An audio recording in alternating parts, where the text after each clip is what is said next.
आइए संगत जी, आज के सत्संग की शुरुआत करते हैं। और आज इनवाइट करेंगे कपिला दीवान आंटी को। कपिला आंटी आए और सत्संग शेयर करें। जय गुरु जी। गुरु जी को प्रणाम और सभी संगत को प्रणाम मेरा। और शुक्राना है गुरु जी का कि आज गुरु जी की ब्लेसिंग से मुझे ये मौका मिला कि मैं अपना सत्संग शेयर कर सकूं। तो मैं शुरू से शुरू करना चाहूंगी। जब हम गुरु जी से मिले, वैसे तो कहते हैं कि जब भी आप एक बार गुरु जी से मिल गए या भगवान से मिले हो तो कोई, हमने तो जिंदगी में अपने भगवान को देखा नहीं है एक फिजिकल फॉर्म में, बट हमने गुरुजी को देखा। तो जो मिले हैं उनके लिए भी ये है, और जो नहीं मिले पर वो जो मंदिर जाते हैं, विश्वास रखते हैं, तो गुरुजी सबका भला करते हैं। तो ये नहीं बोल सकती कि मैं इस टाइम मिली और ये कुछ है, ऐसा कुछ भी नहीं है। इसका मतलब है कि हम एक बार मंदिर चले गए तो इसका मतलब है हम जन्मों से उनसे मिले हुए हैं, उनसे हमारा जन्मों से नाता है। तो पहली बार जब मैं मिली, मेरे हस्बैंड को स्किन की प्रॉब्लम है क्या, अब मैं थी बोल सकती हूँ, वो भी गुरुजी की मेहर से। ऋषि को स्किन की सोरियासिस की प्रॉब्लम थी और काफी ज्यादा थी, और इतनी ज्यादा थी कि हाथ से कोई पेन नहीं उठा सकते थे, और हमारा काम भी सारा पढ़ाई का, लिखाई का, फाइलें पढ़ना, ये सब है। और जितनी दवाइयां खा ली, कितनी एंटीबायोटिक, स्टेरॉइड, सब कुछ खा लिए थे। तो थक हार के मेरी फ्रेंड ने बताया कि वैक्सन्स में है, वो बड़ा अच्छा इलाज करते हैं, डॉक्टर बख्शी है वहां पे, डॉक्टर सनी बख्शी हैं। तो उन्होंने दवाई दी, उनसे काफी फर्क मिला। पर एक दिन मैंने उनकी टेबल पे गुरुजी की फोटो देखी, तो मैंने उनसे पूछ लिया कि ये कौन है। तो उन्होंने बोला ये मेरे गुरुजी हैं। क्योंकि अब आपने पूछा तो आप बोलते हो, तो मैं आज उनका नाम लेके आपको ये दवाई देता हूँ, देखना क्या फर्क होगा। तो वाकई में संगत जी, जब डॉक्टर बख्शी ने उनको वो दी, मेरे हस्बैंड को दवाई दी, तो थोड़ा फर्क हुआ। तो नेक्स्ट टाइम जब हम गए तो उन्होंने कहा कि अब मैं आपको अपने गुरु से मिलवाना चाहता हूँ।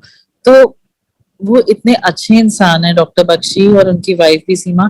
कोई भी ऐसा नहीं करता, जिसको जहाँ कुछ मिल रहा होता है ना, वो दूसरे को नहीं बताना चाहता कि भाई अच्छा, कहीं मेरी ब्लेसिंग्स ना कम हो जाए, कहीं कुछ ऐसे ना हो जाए, मेरा कुछ वो ना हो जाए। बट उन्होंने इतने दिल खोल के अपने मन से, आई बिलीव, और मुझे मालूम भी है कि वो बहुत सारे संगत को वहां पे लेके गए, जो आज गुरुजी की संगत बन गई है, जैसे कि मैं।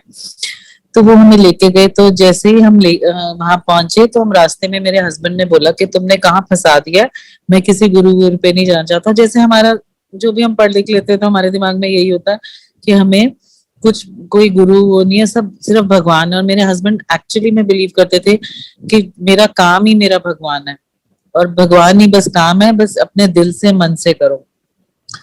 पर एनीवे, पर जाते वक्त ना हमने सोचा कि चलो, वो लोधी रोड पे साईं बाबा का मंदिर है, तो हम वहां पे मत्था टेकते हुए जाते हैं कि भाई साईं बाबा से प्रार्थना करेंगे कि हमें ना किसी गलत गुरु में और इसमें ना ऐसे वो फंसा दे कि भाई कोई कुछ बोले तो हम वो करें, और ना करें तो हमें मन में वहम आए कि देखा हमने करा नहीं, इसलिए ऐसे हो गया, वैसे हो गया। तो हम मत्था टेक के गए थे। तो हम लोग डॉक्टर बख्शी की गाड़ी को फॉलो कर रहे थे, और वहां पहुंच के अंदर एम्पायर स्टेट गए, जहां हमने गुरुजी के पहली बार दर्शन करे। तो जैसे ही उनके पांव छुए डॉक्टर बख्शी ने, तो हम भी ऐसे आगे झुके। तो गुरुजी ने अपने आप बोल दिया कि यहाँ कोई बाबा बाबा नहीं है जो तू ढूंढ रहा है, ऐसे आ गया है। तो हम ना देख, मतलब मुझे तो बात ही नहीं समझ आई, पर ऋषि को, मेरे हस्बैंड को, उन्होंने अपने अंदर ही साईं बाबा के दर्शन कराए। और वो एकदम, उनका ऐसा एक्सप्रेशन था कि मुझे समझ नहीं आई, क्योंकि सिर्फ मेरे हस्बैंड देख पा रहे थे कि भाई ये क्या उनका चमत्कार है, ये क्या हो रहा है, कुछ है। तो फिर उन्होंने बोला, वकील वैसे तो आता नहीं था, अब आ गया तो अब जाने का नाम नहीं लेगा, ऐसे करके। फिर हम लोगों को उन्होंने बोला, बैठने के लिए बोला, चाय प्रसाद ली और कुछ है। पर वहां का माहौल, और आज भी, चाहे हम बोले कि गुरुजी फिजिकल फॉर्म में नहीं है, बट वो अब सब जगह है। आप बड़े मंदिर जाइए, छोटे मंदिर जाइए, सब जगह आप जाएंगे तो आपको इतनी ज्यादा ब्लेसिंग्स और इतनी पॉजिटिविटी, और इतना ऐसे लगेगा कि हर इंसान एक दूसरे से प्यार करता है। और वो हमेशा बोलते थे कि कभी किसी का गलत माड़ा नहीं सोचो, क्योंकि जो गलत सोचता है ना वो अपने ही कर्म कराते हैं। अगर हमने कुछ अच्छा करा तो वो कर्म हमारे अपने खराब हो जाएंगे, क्योंकि हम किसी का बुरा सोच रहे हैं। तो वो हमेशा अच्छी राह पे डालते थे और कहते थे कि एक भी अगर मेंबर आपकी फैमिली से आ गया तो सबके आने की भी जरूरत नहीं है। अगर एक भी आ गया तो आपको ब्लेसिंग्स पूरे परिवार को मिलेगी, आपके फ्रेंड्स को मिलेगी कुछ है। तो जिस वजह से हम वहां पहुंचे थे मेरे हस्बैंड की स्किन की प्रॉब्लम से, तो धीरे धीरे, और ये भी उन्होंने बोला हुआ, संगत से ये सुनती हूँ मैं कि जिस टाइम, क्योंकि भगवान को ही पता कि आपके लिए क्या ठीक है और कब ठीक है और कब होना है। तो फर्क पड़ता रहा, मेरे हस्बैंड की स्किन की प्रॉब्लम बेटर होती रही। जबकि मैंने ये भी, मुझे मालूम था, मैंने डॉक्टर्स ने बोला था कि इतने टाइम से जो 6-7 साल से स्टेरॉइड्स खाता रहे तो उसको हॉस्पिटलाइज होना पड़ता है, क्योंकि ऐसा होता है कि अगर नहीं हुए तो फिर मुश्किल हो जाती है और आप घर में मैनेज नहीं कर सकते हो। तो फिर हमने यही सोचा कि अब क्या करें, फिर पर गुरुजी का नाम लेके हम दवाई लेते रहे, तो और वो टाइम भी हमारा अच्छे से निकल गया। और आज की डेट में मैं कह सकती हूँ कि मेरे हस्बैंड की स्किन की सोरियासिस जो कहते हैं कि खत्म नहीं होती है, वो ऑलमोस्ट खत्म है। ऑलमोस्ट मीन्स 99% है। थोड़ा बहुत है, वो थोड़ा बहुत जो क्रीम या ऐसे कुछ हो जाता है, पर स्टेरॉइड्स बिल्कुल बंद है गुरुजी की मेहर से। तो एक भी जना जाए आपकी फैमिली से तो आपको गुरुजी ब्लेस करते ही करते हैं। चाहे हमारे कितने भी माड़े, कितने भी गंदे कर्म क्यों ना हो, गुरुजी हमें माफी देते ही हैं। पर वो किस टाइम हमारे हमारे लिए अच्छा जो वो करेंगे वो उन्हीं को पता है। हम कुछ मांगते रहते हैं तो जरूरी नहीं है कि वो हमारे लिए अच्छा हो, पर ये गुरुजी को ही पता है कि हमारे लिए क्या अच्छा है और क्या नहीं अच्छा। इससे मुझे एक और याद आता है कि काफी साल पहले मेरे मामा जी की डेथ हुई थी 15 अगस्त को।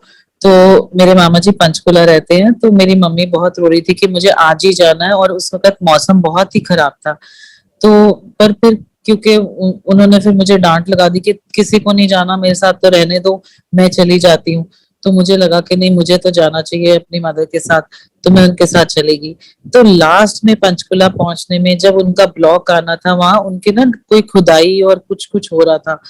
तो मैं, अब जो हमारा ड्राइवर था उसको भी नहीं समझ आ रही थी कि हम राइट टर्न लें तो कहाँ से लें, क्योंकि ऐसे लग रहा था कि बस कीचड़ है और इतनी तेज आपकी गाड़ी की जो आगे वाली स्क्रीन होती है उस पर इतनी तेज बारिश पड़ रही थी कि समझ ही नहीं आ रहा था। ऐसे लग रहा था कि किसी ने चादर, बारिश की चादर लगा दी है। तो जरा सा फिर मैंने ड्राइवर को बोला कि भैया आप थोड़ा सा आगे चल के देखो, अगर कुछ समझ आता है तो ठीक है, नहीं तो हम यहीं खड़े हैं। क्योंकि वो कहते कि दीदी हमें कुछ समझ नहीं आ रहा, ये ना हो कि हम कुछ गलत गड्ढे में फंस जाए। तो और रात के 12 बज रहे थे, तो हमें कौन बचाएगा या कौन आएगा हमारी हेल्प के लिए। तो मैंने कहा ठीक है। अभी उन्होंने ये बोला ही था, इतनी देर में एक विंडो पे नॉक हुआ। तो कोई ना लंबे से कद के, बड़ी अजीब सी शक्ल, अंधेरा तो इतना था समझ नहीं आ रही थी, बट हमने अपना मोबाइल का थोड़ा सा कैमरा ऑन करा तो थोड़ा बहुत दिख रहा था कि कोई बड़े ही, मैं कह सकती हूँ थोड़ी अजीब सी शक्ल थी, थोड़ी डर वाली भी शक्ल थी। तो कोई अंकल जी थे। तो मैंने ड्राइवर भैया को बोला, मैंने कहा भैया प्लीज शीशा मत खोलना, दरवाजा मत खोलना इनके लिए। अब पता नहीं है इस वक्त कौन है, और अनजान शहर है, हम दिल्ली में रहते हैं, हम पंचकुला आए हुए हैं, जाने ना जाने। तो मेरी मम्मी ने बोला नहीं नहीं देखो, पूछो कौन है, हम यहाँ थोड़ा ना बैठे रहेंगे, यहाँ थोड़ा ना खड़े रहेंगे सारी रात, ये कुछ है। तो मैंने अपनी मम्मी को भी डांटा के मैंने कहा आप क्या बोल रहे हो मम्मी, किसी को थोड़ा ना ऐसे हम खोल देंगे दरवाजा। और तो फिर ड्राइवर भैया ने कहा चलो पूछ लेते हैं, रास्ता पूछते हैं कि भी क्या। तो उन्होंने ना बोलते बोलते साथ में खिड़की भी नीचे कर दी। तो उन्होंने बोला कि आप कहाँ जा रहे हो। तो मैंने थोड़ा डरे हुए और थोड़ा जोर से बोला कि, मैंने कहा ये कौन है, हमसे क्यों पूछ रहे हैं हमने कहाँ जाना है। तो मैंने उनको बोला कि आपको कहाँ जाना है, आप क्यों हमसे पूछ रहे हो। तो कह रहे नहीं, मैं तो रात को यहाँ पे ना मूवी देखने, पिक्चर देखने आया था, यहाँ सिनेमा हॉल है तो देखने आया था। तो बाहर निकला हूँ तो इतनी बारिश और इतनी अंधेरा, इतनी रात हो गई है, तो आप मुझे छोड़ दें। तो मैंने कहा हमें खुद ही नहीं पता, ऐसे कुछ बोला। और इतने में देखा कि वो ड्राइवर ने दरवाजा भी खोल दिया, और मैं उनको डांटू कि भैया आपको मना करा, आपने दरवाजा भी खोल दिया। तो मेरी फिर ना वो बैठ के, मैंने उनसे सबसे पहला मेरा ये, क्योंकि इंसान के मन में तो शक आता ही है, तो मैंने उनको थोड़ा गुस्से में बोला, मैंने कहा आपकी फैमिली आपको रात को, इतनी रात को, इतने गंदे मौसम में अकेले भेज देती है। पिक्चर देखने के लिए, और आपकी एज मतलब जो मुझे उनकी थोड़ी बहुत शक्ल नजर आई थी तो ही मस्ट बी अराउंड 60-70 या थोड़े ज्यादा ही होंगे। तो ने कहा हाँ बस मैं तो अकेला ही आ जाता हूँ, मैं अकेला ही घूमता हूँ। मैंने कहा, मैं चुप हो गई और मैं अंदर से बहुत डरी हुई थी कि अब कुछ गलत, अब कुछ गलत। तो एकदम सोच ही रही थी, तो 2 मिनट भी नहीं हुए होंगे शायद, तो उसके बाद उन्होंने बोला कि अपना गाड़ी यहीं रोक दो। तब तो हम, मेरे तो पसीने छूट गए थे एक्चुअली में। पता नहीं, मैंने मम्मी से पूछने की हिम्मत भी नहीं करी कि अब क्या करें।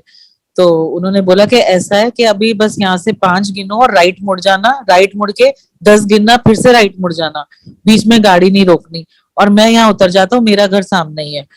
तो एकदम अजीब सा लगा कि अभी तो हम ठीक चल रहे थे, ये भी ठीक था, अब लगा कि भाई वो इंसान क्यों उतर रहा है। पर खैर उन्होंने, वो जैसे उतरे और मैंने ऐसे टर्न करा उनकी तरफ देखा, तो इतनी बारिश थी या अंधेरा था मुझे तो वो नजर नहीं आए। तो उसके बाद वो ड्राइवर ने बिल्कुल वैसे ही करा कि 5 गिना, 1 2 3 ऐसे करके 5 गिना और राइट मुड़ गए। और फिर उसके बाद थोड़ा सा उबड़ खाबड़ सी वो थी कुछ, तो उसके बाद 10 गिना, फिर उसके बाद फिर राइट मुड़ गए। तो राइट मुड़ते ही ना थोड़ी रोशनी थी, तो मैंने राइट टर्न करके देखा नीचे, तो इतना तेज संगत, इतना डीप एक्सकवेशन थी, इतना डीप वो था कि वहां कोई फ्लाईओवर बन रहा था, जो हमें तो नहीं पता था क्योंकि हम तो दिल्ली से आए थे। तो वो इतनी डीप वो थी कि देख के ही ऐसे घबराहट हो रही थी कि ये पता नहीं, जैसे कहते हैं प्रलय आ जाती है, कुछ होता है तो इस तरह से कुछ होता है, समझ ही नहीं आ रही थी कि हमारे मम्मी का भी, मेरा भी और ड्राइवर भैया भी 1 मिनट के लिए तो चुप हो गए डर के मारे कि हमारे मुंह से आवाज ही नहीं निकल रही थी कि हमने करा क्या। अच्छा, एकदम उसी वक्त हमारे फोन के सिग्नल भी आ गए। तो मैंने अपने मामा जी के घर, जिनकी डेथ हुई थी, उनके बेटे को फोन लगाया। तो उन्होंने कहा कि हमने, और थोड़ा सा आगे गए, एक लैंप पोस्ट दिख रहा था, उसके नीचे खड़े होकर हमने उनको बोला कि हम यहाँ पे हैं। तो उन्होंने कहा बिल्कुल ठीक आ गए हो, बिल्कुल 2 कदम और आगे हो तो हमारा घर है। हम जब वहां पहुंचे तो मैंने उनको ऐसे ऐसे बताया कि ऐसे कोई अंकल आए थे, उन्होंने कहा हम हॉल, सिनेमा हॉल से आए हैं। तो वो जो मेरा कजन था वो सुन के हैरान हो गया कि यहाँ तो दूर दूर तक कोई सिनेमा हॉल ही नहीं है, और यहाँ पे तो इतना डीप वो है, आपको पता कैसे चला कि आपने कैसे मुड़ना है। तो उसी वक्त जैसे ना मुझे एकदम दिमाग में फ्लैश करा कि ये गुरुजी ने भेजा या गुरुजी खुद आया था, नहीं तो आज मैं ये सत्संग नहीं कर रही होती, तो हमने बचना नहीं था। ये देखो गुरुजी, हर हाल में आप कहीं पे भी जाओ, कुछ भी है, भगवान को आपकी हमेशा चिंता होती है। हम चाहे 2 मिनट के लिए उनका साथ छोड़ दे या उनको याद ना करें, बट वो कभी भी अपने, जो भी उनकी प्यारी संगत है उनको बिल्कुल नहीं छोड़ते।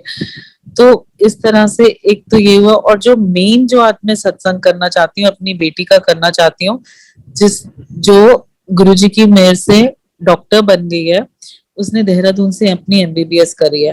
पर एमबीबीएस जैसे ही खत्म हुई है, गुरुजी ने उसका ऐसे टाइम करा था कि कोविड से पहले, हफ्ता पहले ही उसकी इंटर्नशिप खत्म हुई, और फिर 2 साल तो यूं ही वेस्ट हो गए। और 2 साल के बाद जब उसका एग्जाम हुआ तो हमें सबको चिंता थी कि भाई एमबीबीएस में ही बच्चा इतना बड़ा हो जाता है, बेटी है उसकी, शादी भी करनी है, तो अब एमडी करे नहीं करे। बट वो बहुत एडमेंट थी कि नहीं, मुझे तो सर्जरी में करनी है एमडी। तो पर हमने कहा चलो ठीक है। फिर इसने एग्जाम दिया, तो एग्जाम भी दिया तो पीजी लिस्ट आ गई ऑल इंडिया में इसकी, 1 2 जगह जैसे आई, पर वो इतनी दूर थी कि जहाँ पे भी साउथ इंडिया में भेजना नहीं चाहते थे हम, कि फूड प्रॉब्लम, लैंग्वेज प्रॉब्लम, और इतनी दूर आने जाने का भी नहीं पता, और टेंशन में ही थे। फिर मैंने ये भी एक बार सुना था सत्संग में ही कि गुरुजी ना कुछ जैसे उनको पता है किस टाइम आपको कुछ, जो भी आपका काम करना है, आपके लिए अच्छा करना है, आपको ब्लेस करना है, तो उसके लिए भी उनका टाइम होता है। उससे पहले वो आपको घुमाते रहते हैं कुछ कुछ में। तो बस फिर ऐसे था कि फिर हमें ना यूपी के पीजी के लिए वो ना ऑनलाइन नहीं था, हमें वहां पे फिजिकली प्रेजेंट होके पता करना था कि हमारे बच्चे के लिए सीट है कि नहीं है। तो हम लोग लखनऊ चले गए, वहां पे ही सब सारे स्टूडेंट्स ने, जितने भी ऑल लखनऊ के यूपी के लिए थे, उनको वहीं पर मिलना था। तो इसी 27th की बात है, 27 अप्रैल की बात है कि हम वहां पे गए। तो मैं गाड़ी में बैठ भी रही थी ना, तो मेरे दिमाग में बस यही आ रहा था, मैंने कहा गुरुजी देखना, ये घुमा फिरा के ना, ये आप कुछ ना कुछ चक्कर चला रहे हो, मुझे पता है। और जब मैं फेसबुक खोलती थी, जब मैं व्हाट्सएप खोलती थी, तो कोई ना कोई इन्हीं का, गुरुजी का ही कोई ग्रुप वाला कोई मैसेज होता था कि चिंता तेरी अब खत्म होने वाली है, कोई फेसबुक पे खोलो तो काम होने वाला है, इतना अच्छा काम हो जाएगा तेरा कि तूने सोचा भी नहीं होगा। पर संगत जी, मैं बस गुरुजी को ये बोलती थी कि मुझे नहीं पता मेरी बेटी सर्जरी चाह रही है। दूसरी बात, ये नहीं पता कि क्या उसके लिए अच्छा है, ये तो आपको ही पता है। पर आप ये मैसेज तो रोज मुझे पढ़ा देते हो। पर मैं तो माँ हूं ना, मेरा तो मन तड़प रहा है कि 2 साल वैसे वेस्ट हो गए, और अब कब उसकी एडमिशन होगी और कहाँ होगी। हम इतनी दूर भी नहीं भेज सकते, एक एक बच्चा हमारा, हम क्या करेंगे, कैसे करेंगे। तो बस यही सोच सोच के मैंने कहा, ये गुरुजी मुझे लग रहा है आप लखनऊ बिना ऐसे ही चक्कर कटवा रहे हो, हमारे ऐसे कुछ नहीं है, पर ठीक है आपकी मर्जी है। तो बस हम वहाँ 3 दिन में, तीसरे दिन हम वहां पे मेरी बेटी के लिए वो सर्जरी की सीट भी आ गई मुरादाबाद पर, क्योंकि मुरादाबाद ऐसे था कि हम फिर वो यही परेशान थे कि वहां इतने गुंडागर्दी है और सेफ नहीं है, बेटी के लिए कैसे छोड़े। बस मैंने लास्ट में अपनी बेटी को यही बोला, मैंने कहा तू गुरुजी का नाम लेना, और जो तेरे मन में है, अगर तेरे मन में है, अगर गुरुजी चाहते हैं कि तू मुरादाबाद में ही सर्जरी की सीट ले, 2 सीट्स थी वहां पे उसको मिली, तो अगर तेरे को लगे कि तेरे को ठीक है, गुरुजी जो पहली बार तेरे दिमाग में डाले तो तू वो कर लेना। तो बस 2 मिनट बाद ये कहती कि नहीं लेनी मुझे, और हम वहां पे खड़े हो गए। हम सुबह 9 बजे के वहां पहुंचे हुए, जो काउंसलिंग चल रही थी, रात के 9:15 बज गए, पूरे 12 घंटे। और वो 9:15 बजे कहती कि मुझे मम्मी यहाँ से नहीं करनी है, मुरादाबाद में सीट नहीं लेनी है। तो मेरे मुंह से सिर्फ जय गुरु जी निकला, और मैंने कहा ठीक है, ये इसमें भी कोई इसकी भलाई है, जो गुरु जी कर रहे हैं वो अच्छा ही कर रहे हैं। फिर हम उठ के, हमने सुबह 4 बजे की अपनी ट्रेन थी वो लेके दिल्ली आ गए। हम 2 बजे पहुंचे, और उसके बाद हम तीनों का मूड बहुत खराब था कि भाई अब क्या, इधर भी नहीं, ऑल इंडिया वाली भी नहीं, और आफ्टर ऑल कहीं तो कोई सीट होए ना, कि कुछ बुरी से बुरी भी हो जाए, अब तो हम ये भी तैयार थे। और मैं अपने हस्बैंड को यही बोलती, मैंने कहा अच्छा, ये जो इतने मैसेज आते हैं बेशक डोनेशन वाले, तो कुछ भी होएगा तो हम कोशिश करके डोनेशन दे लें, ये कर लें वो कर लें, तो कम से कम इसका ना साल अब और ना वेस्ट हो। और फिर उस बच्चे का बिल्कुल दिल टूटा हुआ है, हम यही बात सोच रहे थे। और हमने उस दिन जल्दी भी खाना खा लिया, 7:45 बजे खाना खा लिया, और 8 बजे फिर मेरी बेटी आ गई हमारे रूम में कि मेरी सीट आ गई है। तो मेरे तो आंसू ही नहीं रुक रहे थे कि मैंने कहा अच्छा कहाँ पे, और जिस कॉलेज में वो चाहती थी और जो सर्जरी चाहती थी, गुरुजी ने उसको इतनी अच्छी ईएनटी सर्जरी की, वहीं जिस कॉलेज में जिसका बहुत नाम है, जो कि जैसे हम कहें कि दिल्ली में विलिंगटन का कॉलेज है, विलिंगटन हॉस्पिटल है, वैसा हॉस्पिटल और कॉलेज अटैच्ड है। और मैं ये सोच रही थी कि ये हुआ कैसे, मुझे समझ नहीं आई। तो मुझे एकदम फेसबुक का वो मैसेज ध्यान आया, जैसे ही मैं फेसबुक खोलती थी रोज यही आता था कि तूने ऐसा सोचा भी नहीं होगा। और अब संगत जी, मैं आपको बता नहीं सकती इस वक्त कि मेरे कैसे रोंगटे भी खड़े हो रहे हैं कि उसमें गवर्नमेंट की सीट आ गई उसकी उत्तराखंड में, और गवर्नमेंट की सीट एमडी के लिए। तो ऐसे है कि जैसे बस गुरुजी ने अपने हाथ से प्रसाद दिया हो मेरी बेटी को। और मैंने उसी 5 मिनट में टैक्सी मंगवाई, और हम दोनों गुरुजी के मंदिर गए। हमने शुक्राना करना था गुरुजी को कि हमारी इतनी अच्छी सीट मिल गई, और हम अगले दिन ही सुबह निकल पड़े देहरादून के लिए। तो वहां पे भी गए, तो वहां पे हमारा सारे काम ऐसे हो रहे थे कि जैसे हमें कुछ भी मतलब कोई तकलीफ ही ना हो, कुछ हुई ना हो, बस इतनी ज्यादा खुशी, और रोना नहीं बंद हो रहा था। हम लोग बाई एयर गए, वहां पे भी फ्लाइट में भी कुछ कुछ प्रॉब्लम्स हो रही थी क्योंकि हम लेट हो गए, ऑफ बोर्ड हो गए। पर वो गुरुजी का बस नाम लिया और वो सारे काम अपने आप होते गए कि बस संगत जी सिर्फ और सिर्फ विश्वास रखना है। तो एक बार फिर गुरुजी ने, ये नहीं मैं बोलूंगी कि वो मैं कोई, मैं कौन होती हूँ कि भाई मैं वो प्रूव कर रहे हैं मुझे या कुछ है, मैं तो कुछ भी नहीं हूँ, वो तो भगवान है। बट फिर एक बार वो हो जाता है। तो बस आप सबसे यही मेरी प्रार्थना है कि आप अपना पूरे विश्वास से, पूरे दिल से बिल्कुल छोड़ दो सब कुछ, सारे अपने दुख तकलीफ, सिर्फ गुरुजी से बात करो, गुरुजी के मंदिर जाके उनसे बात करो, दिल से बात करो, और देखना वो कितनी जल्दी और कितना अच्छा आपके लिए सारा कुछ सोचते हैं, आपका भविष्य बनाएंगे, आपका सारा वो करेंगे। और एक और मुझे सत्संग इसी बात से याद आ रहा है कि एक बार मेरे छोटे ब्रदर का एक ही डॉटर है, जैसे मेरी एक डॉटर है, तो वो ट्राई कर रहे थे कि भी सेकंड बेबी हो जाए। 10-11 साल हो गए, तो मैंने एक दिन अपने घर पे सत्संग रखा गुरुजी का। तो मेरी भाभी ने मुझे ये बाद में खैर बताया कि जब मैं आई थी ना, तो मैंने तब, वो तो इतना मानती नहीं थी, वो कहती थी कि ठीक है, बस मैंने ऐसे ही बोला कि गुरुजी अगर देना है तो प्रसाद दो ना मुझे बेटे का। तो और विद इन 1 मंथ उसने हमें गुड न्यूज सुना दी। तो देखो, जब गुरुजी ने देना होता है, कैसे देना होता है, ये कोई नहीं बता सकता, बट सिर्फ और सिर्फ एक भरोसा और गुरुजी का बस नाम लेके आप चलते जाइए। तो आप देखिए कि आपके कितने आराम से और सारी मतलब जो भी परेशानियां सब दूर होती जाएंगी। और एक भी चला जाए, मैं तो कहूंगी, क्योंकि काफी टाइम से ऐसा ही होता है कि भाई आपके हस्बैंड बिजी होते हैं, आप नहीं जा सकते हैं, तो आप चले जाएं, कोई भी, बस अपना मन बस जोड़े रखिए हर वक्त। नहीं तो गुरु जी का मंत्र जाप करते रहिए, कुछ आप खुद देखेंगे कि आपकी जिंदगी में कितनी तब्दीली आ रही है। और भी बहुत से सत्संग है, इस वक्त तो खैर मुझे अब ऐसे एकदम याद नहीं आ रहा। अंकल जी, आई थिंक मैं यहाँ पे अपना ये खत्म करना चाहूंगी और गुरु जी से प्रार्थना करना चाहूंगी कि आज के लिए शुक्राना और हर चीज के लिए शुक्राना। और गुरु जी से ये प्रार्थना है कि सभी को अपना आशीर्वाद दीजिए, सभी को सही राह दिखाइए और बस सबको ब्लेस कर दीजिए, सबके लिए खुशियां भर दो बस जिंदगी में। जय गुरु जी।